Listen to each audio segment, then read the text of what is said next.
आप देख रहे हैं नेट्रिक न्यूज, साहस सच कहने का।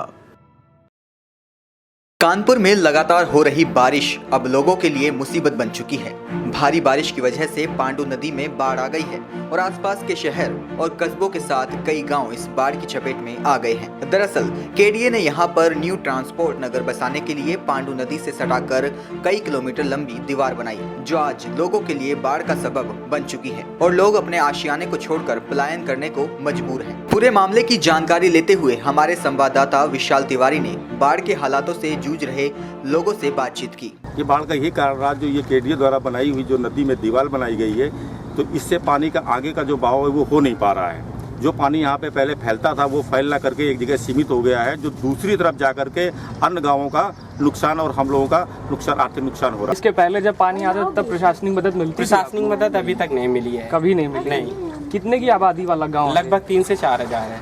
कितने घर डूब गए हैं? आधा गांव लगभग चला गया है। जो हमारा पूरे गांव के चारों तरफ की घर हैं लगभग सब चले गए हैं। क्या लगता है आपको प्रशासन आपकी मदद यहाँ? अभी तक ना उम्मीद हमने उनसे की है, ना हमें आगे उम्मीद है कि कोई हमें उनसे सहायता मिलेगी। ये बाढ़ में आप लोगों के घर जो है डूब गए हैं, प्रशासन की तरफ से क्या मदद मिली? कोई मदद नहीं मिली है। हमको यहाँ से भेजा गया रैन बसेरा में, रैन बसेरा जाओ, कहते अपने अपने कपड़े लाओ, यहाँ पर रहो आके। छोटे छोटे बच्चे हैं, उनको दवाई एक बार देंगे, अगर बच्चों को कुछ हो गया का जिम्मेदार वो बनेंगे क्या? नहीं बनने, कहते हम नहीं बनेंगे। हम क्यों बने? आप अपना झेलो। हम वहाँ गए, भगा दिया। कारण पचौड़ी आए वहाँ पर राजेंद्रा गेस्ट हाउस में, वहाँ गए, वहाँ कोई नहीं मिला, वो भाग गए। इसके कारण है ये नया ट्रांसपोर्ट नगर बना है पंची से। ये नदी के पुल के पास से 20 फीट ऊंची दीवार खड़ी की गई है सीसी की, और उसमें 20 फीट राखी और उसकी बालू के भराव किया गया। तो जल का जो पहले प्रवाह होता था, जो नदी फैलाव लेके चलती थी पानी बरसने के बाद, जो बाढ़ आती थी उसको, तो वो बहुत तेजी से बेग धारा से बह जाती थी, वो पानी रुकता नहीं था। इस बार उस धारा को संकुचित कर दिया गया है, पर्यावरण से प्रकृति से खेला गया है। ये कानपुर विकास प्राधिकरण के अधिकारियों ने और तत्कालीन जो उस समय कमिश्नर डीएम थे, इन लोगों ने लोगों की भावनाओं से खेला है, लोगों की जिंदगियों से खेला है। कितने गांव इससे प्रभावित हुए हैं? यहाँ कम से कम 25-30 हजार की आबादी जो इस बेल्ट में है, कम से कम 5 किलोमीटर रेंज में ये प्रभावित हुई है। क्या प्रशासन की तरफ से कोई मदद दी गई? प्रशासन की तरफ से कोई मदद नहीं है। अभी यहाँ न तो जिलाधिकारी महोदय आए हैं, सिर्फ तहसीलदार जी आज आए, आज घूम करके गए हुए हैं। आप क्या मांग करते हैं सरकार से? क्या मांग करते हैं?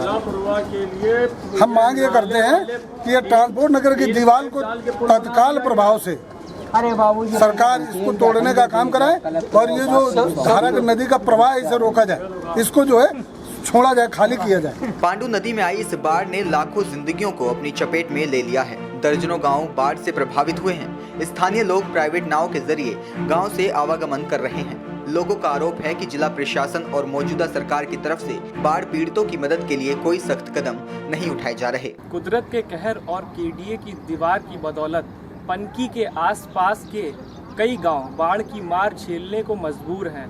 वहीं दूसरी ओर जिला प्रशासन और मौजूदा भाजपा सरकार इस मामले में अभी तक सुध लेती नहीं दिख रही है। अब देखने वाली बात ये होगी कि सरकार और जिला प्रशासन की नींद कब टूटेगी और ये गांव वापस कब खुशियों की पटरी पर लौट पाएंगे। कैमरा पर्सन अमित राजपूत के साथ विशाल तिवारी, नेट्रिक न्यूज, कानपुर। हमारे साथ जुड़े रहने के लिए हमारे YouTube चैनल को सब्सक्राइब करें, साथ ही बेल आइकन को दबाएं। नेट्रिक न्यूज की खबरें सबसे पहले देखने के लिए।